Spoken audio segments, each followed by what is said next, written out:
Hello friends, this is Dr. Ganesham Chavan. Today we are going to discuss the another topic, spinal cord. This is the topic from central nervous system and unit number 1. Spinal cord is occurs in between the vertebral column, and the central nervous system consists of spinal cord. It integrates and processes information, can function with the brain, can function independently of the brain. This is the spinal cord, which carries the information from brain to the organ and from organ to the brain. It carries both the type of neurons, motor neurons as well as sensory neurons. The brain, which integrates and processes information which they occur from the spinal cord, can function with the spinal cord, can function independently of the spinal cord. The features: it is having length about 45 centimeter. It passes through the foramen magnum. It extends from the brain to L1, that is lumbar vertebra 1. What is foramen magnum?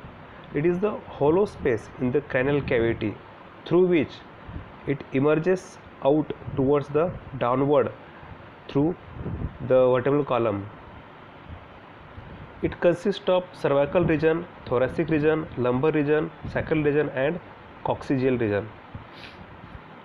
Features of spinal cord: it consists of cervical enlargement, lumbosacral enlargement, conus medullaris, cauda equina, phylum terminale, becomes a component of coccygeal ligament, posterior and anterior median sulci.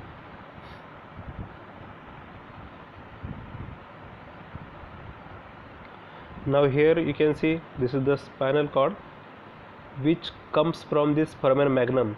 It is a hollow part of the cranial cavity through which it emerges out, and it runs through the vertebral column up to L1, up to this. The features of spinal cord: it consists of 31 spinal segments. Each segment consists of dorsal root ganglia, ventral root and spinal nerve. Now here you can see this is the spinal cord, and if you will enlarge this figure, it will look like this. It is the section of spinal cord. Now features of spinal cord in transverse view: it contains white matter, gray matter, central canal, anterior median fissure and posterior median sulcus. So as we know, white matter contains the myelinated sheath, whereas the gray matter contains the unmyelinated neurons, and the central canal is the central part of our spinal cord, and the anterior median fissure, which emerges from the anterior part, and the posterior median sulcus, which is the groove which comes from the posterior part. So this posterior median sulcus is the narrow furrow on the posterior slide, whereas this anterior median fissure is the wide groove on the anterior side. Now the features of spinal nerves in that: classified as a mixed nerve, sensory nerve, it is also called as afferent nerves, which transmits the impulses toward the spinal cord, and motor nerve, these are the efferent nerves, which the impulse can be transferred from brain to the spinal cord and to the periphery. Features of spinal meninges: specialized membrane that provide protection, physical stability and shock absorptions, and continue with the cranial meninges. Denticulate ligament help anchor the spinal cord in the position. Now here you can see this is the denticulate ligaments. Now sectional anatomy of spinal cord, which contains gray matter. Now this gray matter is the central canal. What is central canal? In the central of the gray commissure is a small space. That small space is called as central canal. It consists of somas. It is nothing but the cell bodies surrounded by the central canal. It consists of glial cells. As we know, gray matter contains the unmyelinated neurons, whereas the white matter, it consists of axons. It consists of myelinated axons. Nerves are organized into tracts and columns located outside the gray matter area. Now here you can see this is the posterior horn, this is the posterior gray commissure, this is the anterior midline fissure, anterior gray commissure, anterior gray horn, lateral gray horn. This is the way towards ventral root. This is coming from the dorsal root.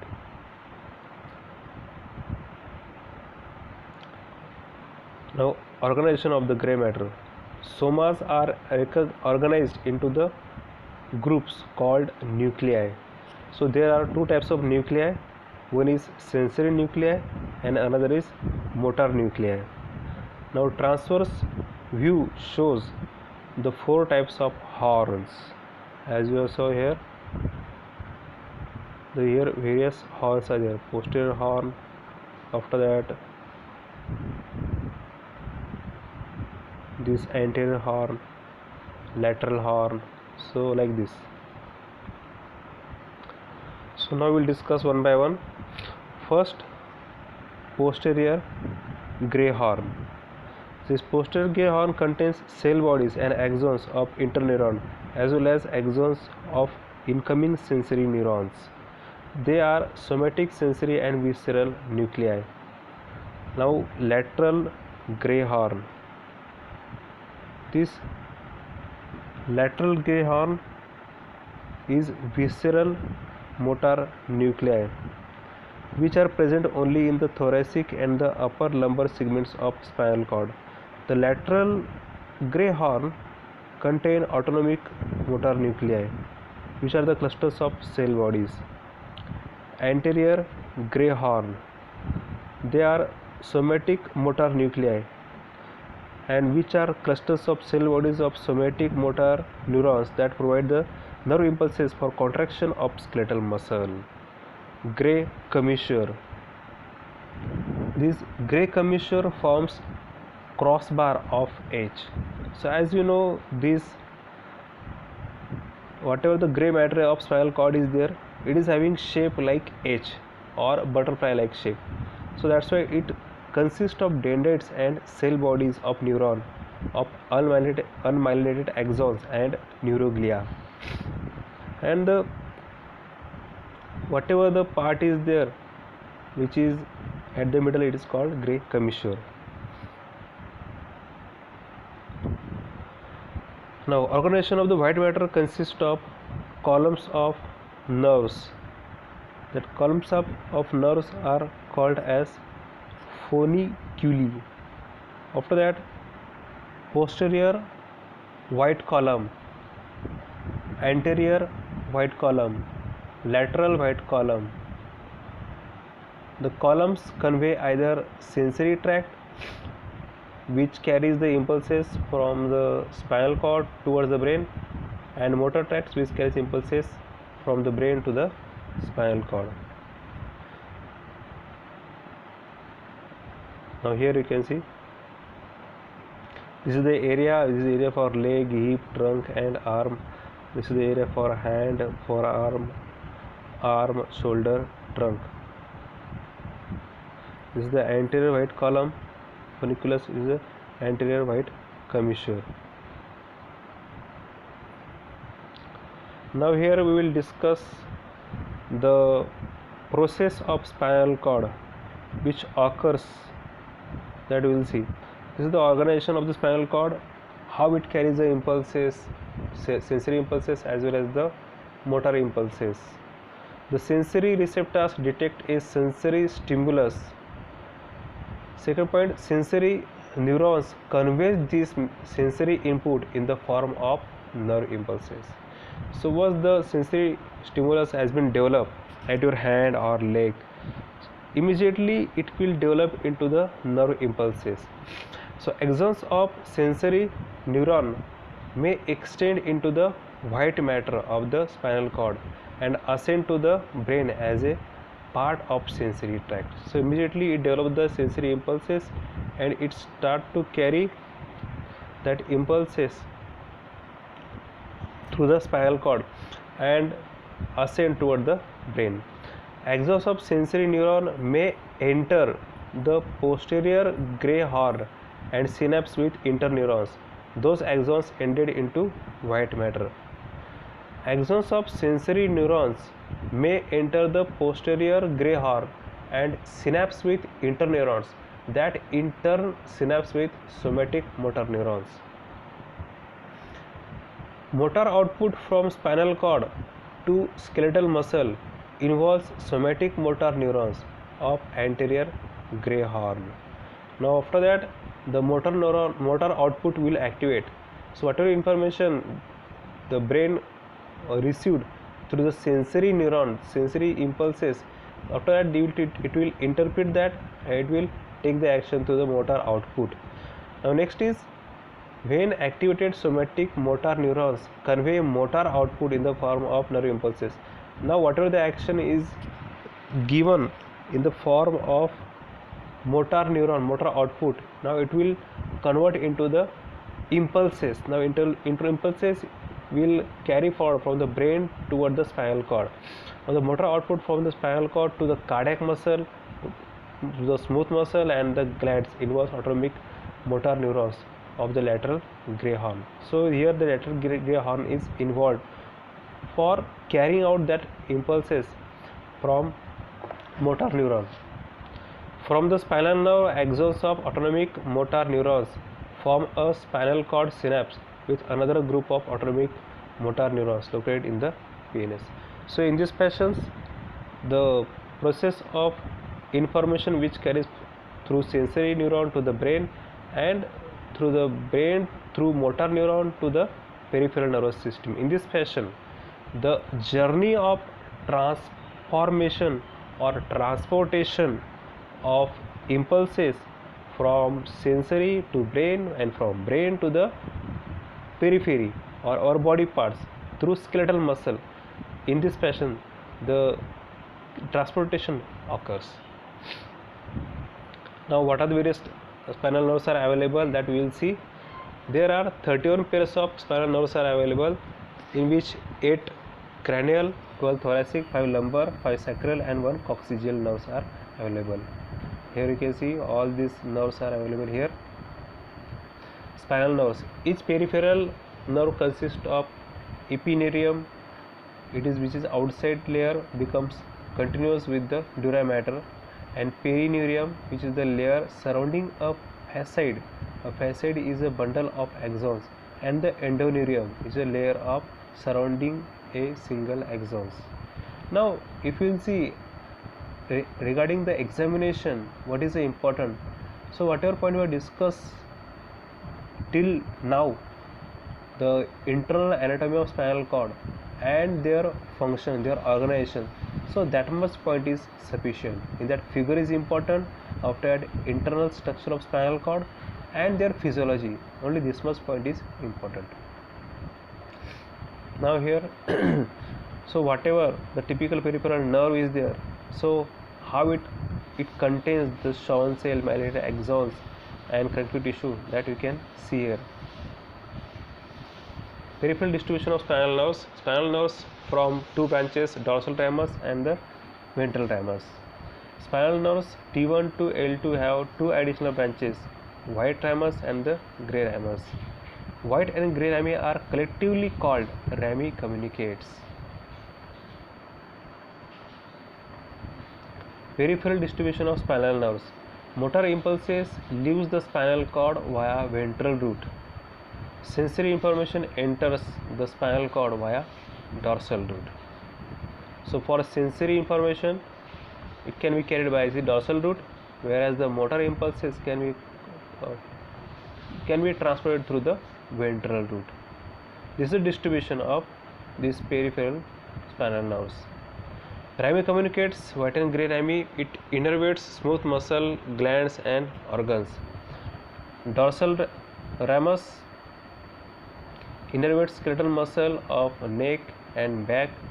Ventral ramus innervates the skeletal muscle of limbs. Now here how the motor nerve will work, how it carries the commands. So actually it follow the order of brain. From the brain order comes, and from this spinal cord through this visceral motor and somatic motor, from here it will carry through this ventral root. This is a ventral root. It will carry that information in the form of impulses. So here this is the somatic motor, red color, and the blue color visceral motor. Somatic motor means it is carrying the impulses from the spinal cord toward the skeletal muscle, and here it in blue line it carries the impulses through spinal cord toward the smooth muscle, toward the organ, toward the visceral organ like heart, to blood vessels, to the uterus, to the GIT, etc. So it carries the impulses, it gives toward the preganglionic fibers, sebaceous ganglia, interwriting abdominal pelvic cavity, and also prostaglandin fibers to smooth muscle, glands, etc. Whereas this red colored somatic motor, it carries the impulses through this dorsal root, and it gives toward the skeletal muscle back, to the skeletal muscle, body wall, limbs. So it follow the orders. Now in this another figure, try to understand. Now here the process, all the process of transportation of impulses occurs into the dorsal root of ganglia. In early slide we have discussed regarding the ventral root of this spinal cord. So the sensory information, this is the sensory information carries through the periphery from the interoceptors, from the interoceptors proprioceptory of the back. So it carries from here. There are also two ways. One is sensory neuron, another is visceral sensory neuron. So through this skeletal muscle, red colored, it carries this sensory information, and it collect it and it transferred toward the spinal cord. And again at the same time through the visceral sensory organs like heart, kidney, and gut and respiratory tract, it carries the impulses from this root. Rami communicates, and also from this dorsal ramus it carries towards this dorsal root of ganglion, and it transferred toward the spinal cord. In this fashion the journey occurs, journey completes. In this fashion it transfers the information towards the spinal cord, and spinal cord carries this information toward the brain. Brain interprets that, integrates that. After that it gives order in the form of this motor neuron. Dermatomes, this is the specialized nerve for specific organ. So each pair of spinal nerve monitors specific surface areas. These are clinically important areas regarding surgery.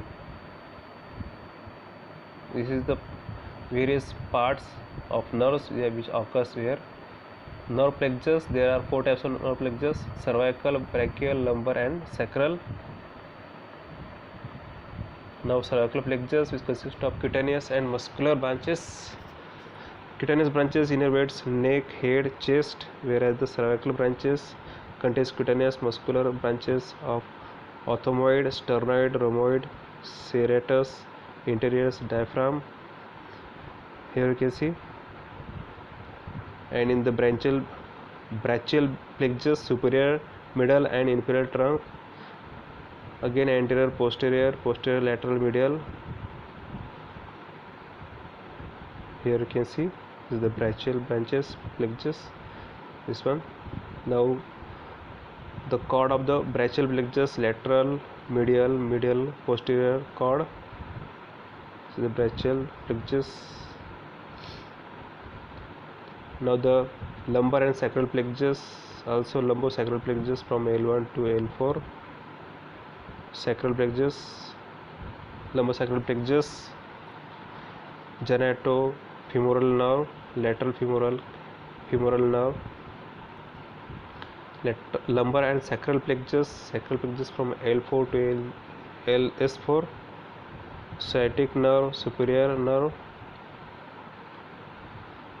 Now summary of spinal nerves: cervical spinal nerves emerge from C1 to C8, thoracic from T1 to T12, lumbar from L1 to L5, sacral S to S5, coccygeal CO1. Now this nerve and this plexus, here you can see. Now reflex, an immediate involuntary motor response. So whatever the response our muscles are showing, it is nothing but the reflexes. Reflex are the neural writing of reflex, single reflex begins at sensory receptors and end at the peripheral receptors. Now pathway of reflex are: activation of sensory receptors, relay of information to the CNS. These are the steps. Information processing, so whatever information we got, they are processing. In brain it can be processed. Activation of motor neurons and response, lastly the response of effector. So respective skeletal muscle will show its response lastly. Now classification of reflexes can be classified to their development, innate or acquired, the site where information is processed, spinal or cranial, the nature of resulting motor responses, somatic, visceral, autonomic, the complexity of neural circuits, monosynaptic or polysynaptic. Now here in this figure you will come to know how the reflex can occur. Now in the first arrival of stimulus, activation of receptor, so to your hand some pin has been touched or thought has been touched, stimulus has been developed. Now this sensory stimulus can be developed and it can transfer from your hand towards your spinal cord, activation of sensory neuron. Now it can be come from this receptor through this dorsal root, the dorsal ganglia, and towards your spinal cord. Now information processing in CNS, so from here it will go into your CNS. Sensation relayed to your brain for collateral for integration and decision making. After that, after decision making, it will come here, and from here it will start to show its action. Now activation of the motor neuron, so from here the motor neuron will activate at ventral root, whereas in dorsal root the motor neuron, the sensory neuron will come, and at the ventral root the motor neuron will activate, they will start to show its action. And finally response to the effector. What is the response? The muscle will be contract here, the muscle contraction will occur of your skeletal muscle, and you will immediately remove your hand from that pin or from that thorn or whatever it may be immediately. So this is nothing but the reflex arc. The same thing has been discussed here. Classification monosynaptic or polysynaptic. Now again here you can see how the action occurs, that we already discussed in previous figure. Now spinal reflexes, stretch reflex. The stimulus stretches the muscle, activates a sensory neuron, information is processed in the spinal cord, motor neuron are activated, and muscle contracts. So stimulation occurs due to the stretch. If you are stretching the typical muscle, it activates the sensory neurons, so information will go into your brain immediately, and information is processed in the spinal cord, and immediately action can be taken at the effective muscle will contract. Here in one, the stretch has been developed. After that, activation of sensory neuron goes to your spinal cord, to the brain. After that, information processing here, and immediately the response, the activation of motor neuron will be there, and you will get response of contraction. Here it will be contraction of muscle will be there. In this fashion, the stretch reflex can be developed. Now here, this is the reflex arc, and this is the example of tendon reflex. So what will happen? Suppose if we will give stretch here at this part, at the knee, it is the stretch will be developed. So here the sensory neuron will activate through this dorsal ganglia. It will go towards your spinal cord, and spinal cord will take action. The motor neuron through ventral root will activate, and immediately this muscle at this part muscle will activate, and contraction will occur, and your leg will be stretched. So in this fashion will show by this tendon reflex. So in this fashion we have discussed this part today. So thanks a lot for hearing me. Bye.